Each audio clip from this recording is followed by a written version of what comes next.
इतिहास में देखा जाए तो जापान कई बार खतरनाक अर्थक्वेक और सुनामी की लपेट में रहा है।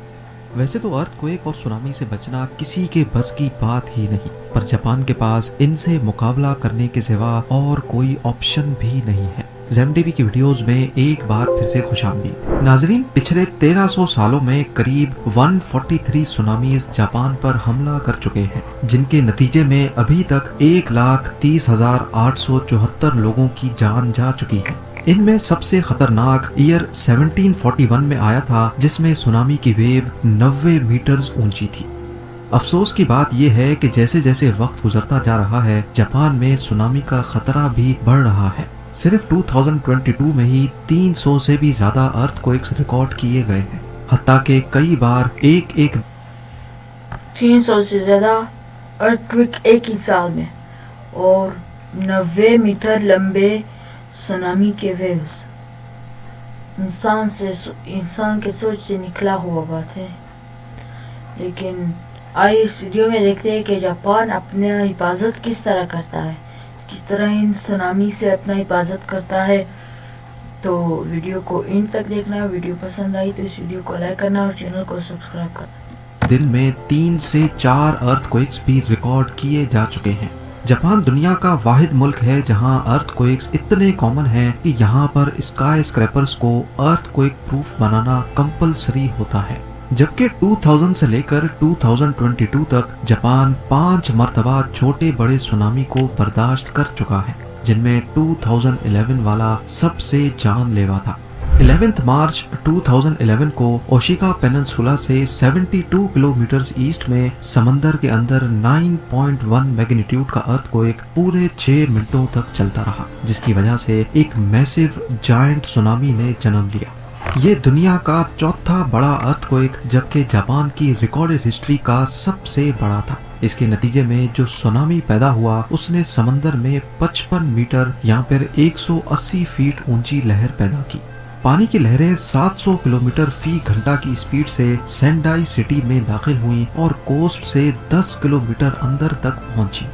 सुनामी का सबसे बड़ा मसला ये होता है कि मॉडर्न टेक्नोलॉजी से भी इसको प्रिडिक्ट नहीं किया जा सकता। लिहाजा सेंडाई के रेजिडेंट्स, जिनको सिर्फ 8 मिनट पहले सुनामी की वार्निंग दी गई थी, उनमें से हजारों लोगों को भागने का मौका भी ना मिल सका। इस वाक़े की वजह से 2,28,000 लोग बेघर हो गए और 15,000 लोग अपनी जान से हाथ धो बैठे। एक तरफ कयामत का आलम था तो दूसरी तरफ यहाँ फुकुशिमा डाइची न्यूक्लियर प्लांट भी फेल हो गया, जिसकी वजह से खतरनाक न्यूक्लियर डिजास्टर ने जन्म लिया। जापान को इस सुनामी ने टोटल 235 अरब डॉलर्स की चोट पहुंचाई, जिसको दुनिया का सबसे महंगा डिजास्टर भी माना जाता है। अब यहाँ सवाल ये पैदा होता है कि जापान हमेशा से ही सुनामी की लपेट में क्यों रहता है। इसकी सबसे बड़ी वजह जापान की जियोग्राफिकल लोकेशन है। पैसिफिक ओशन का ये पूरा हिस्सा जो आप देख रहे हैं, ये दुनिया में 90% अर्थक्वेक्स, वोल्केनिक इरप्शंस और सुनामी का बायस बनता है। ये जो रिंग बन रही है, इसको द रिंग ऑफ फायर कहा जाता है। इसके नीचे दुनिया के सबसे ज्यादा एक्टिव वोल्केनोज मौजूद हैं, जिनको कई टेक्टोनिक प्लेट्स ने घेर रखा है। और बदकिस्मती है जापान की कि वो बिल्कुल इस रिंग के बेल्ट पे आता है। यही वजह है कि यहाँ हर आए दिन अर्थक्वेक्स और हर आए साल टाइफून या फिर सुनामी का हमला होता है। इन सब मुश्किलात के अलावा जापान का एक और मसला भी है, और वो ये है कि पूरे जापान का 70% लैंड एरिया सिर्फ पहाड़ों से भरा हुआ है, और जो 30% फ्लैट सरफेस है वो ज्यादातर सिर्फ कोस्टल एरियाज में ही मौजूद है, जहाँ सुनामी का खतरा हर वक्त मंडला रहा होता है। पहाड़ों पर पूरे शहरों को शिफ्ट करना तो एक इम्पॉसिबल टास्क है, लेकिन अपनी कोस्टल सिटीज को बचाने के लिए जापान पिछली सदी से मेहनत कर रहा है, और इसकी अप्रोच सबसे अलग है।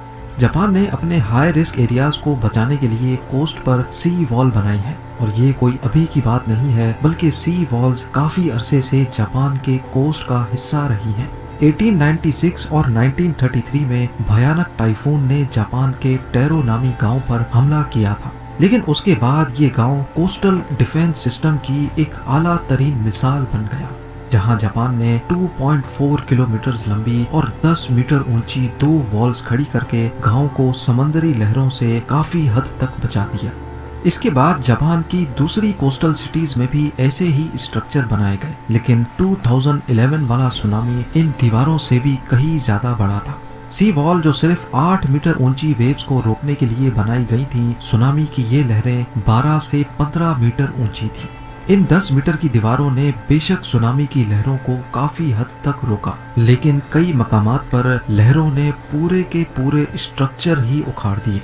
2011 अर्थक्वेक के बाद जापान ने सी वॉल्स को और ज्यादा ऊंचा और लंबा करने का फैसला किया।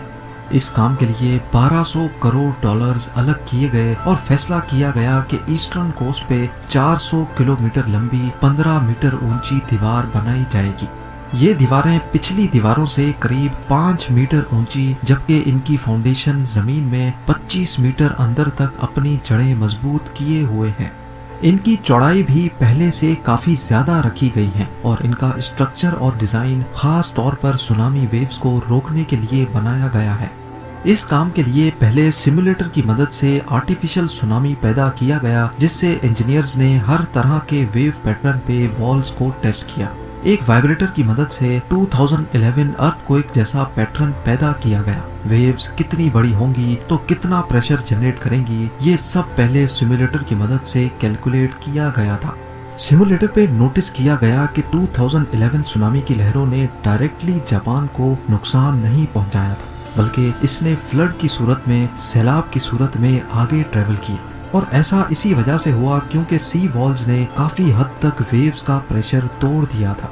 सिमुलेटर पे टेस्टिंग के बाद सी वॉल्स को अब कर्व शेप में डिजाइन किया गया है, जिसमें क्लियरली देखा जा सकता है कि पानी जब सी वॉल से टकराएगा तो इसका कर्व शेप लहर को वापस यू टर्न करवाएगा और ऐसे एक लहर वापस पलटकर पीछे से आने वाली दूसरी वेव का प्रेशर तोड़ेगी। सुनामी की वेव्स के प्रेशर को तोड़ने के लिए जापान ने सिर्फ वॉल्स ही नहीं बनाए, बल्कि हॉट स्पॉट लोकेशंस के करीब समंदर में ब्रेक वाटर भी बनाए गए हैं। जब लहरें कोस्ट की तरफ बढ़ती हैं तो पहले ये ब्रेक वाटर इनका प्रेशर तोड़ता है, उसके बाद ये 15 मीटर ऊंची वॉल्स। दूसरी तरफ लोकल कम्युनिटीज इस सी वॉल से खासी तंग है, क्योंकि डर है कि जापान इन सी वॉल्स की वजह से अपने टूरिस्ट खो बैठेगा। जापान ने सुनामीज को 2 अलग अलग लेवल्स में डिवाइड किया है। लेवल 1 सुनामी जो हर 50 से 60 सालों में आता है, इनकी लहरें 15 मीटर तक ऊंची होती हैं और इन्हीं के लिए ये दीवारें बनाई गई हैं। लेकिन लेवल 2 सुनामी जो कई 100 साल या 1000 साल में एक मर्तबा आता है, ये सी वॉल्स अकेली उसको भी नहीं रोक पाएंगी। इसके लिए हॉटस्पॉट लोकेशंस पर सुनामी मिटिगेशन पार्क्स बनाए जाएंगे। इन पार्क्स में दरख्तों की एक दीवार होगी जो न सिर्फ सुनामी के प्रेशर को तोड़ेंगी, बल्कि पानी जब वापस समंदर में जाता है तो अपने साथ बहुत सारे ऑब्जेक्ट्स भी लेकर जाता है। दरख्तों के तने मोटे मोटे ऑब्जेक्ट्स को रोकने का काम भी करेंगे। जापान की सी वॉल इंजीनियरिंग का एक हैरान कुन कारनामा है और तबाह कुन सुनामी का सामना करने में किसी हद तक फायदेमंद भी। अपने आप को कुदरती आफत से बचाने के लिए जापान हर मुमकिन कोशिश कर रहा है, लेकिन उसके साथ ही जापान इस हकीकत से भी आगाह है कि ये सी वॉल कोई परमानेंट सॉल्यूशन नहीं है। बढ़ती हुई ग्लोबल वार्मिंग समंदरों के लेवल को दिन ब दिन बढ़ा रही है, तूफानों की शिद्दत बढ़ रही है और अर्थक्वेक्स एक रोज का मामूल बन चुके हैं। जापान को अच्छी तरह मालूम है कि ये जायंट स्ट्रक्चर इसको कुदरती आफत से 100% प्रोटेक्शन नहीं दे सकेगा। 12 अरब डॉलर्स का खर्चा करके असल में जापान ने अपने लोगों के लिए टाइम खरीदा है, ताकि जब ये दीवार वेव्स के प्रेशर को तोड़ेंगी तब तक लोगों को वहां से निकलने का टाइम मिल जाएगा। उम्मीद है ज़ेम टीवी की ये वीडियो भी आप लोग भरपूर लाइक और शेयर करेंगे। आप लोगों के प्यार भरे कमेंट्स का बेहद शुक्रिया। मिलते हैं अगली शानदार वीडियो में।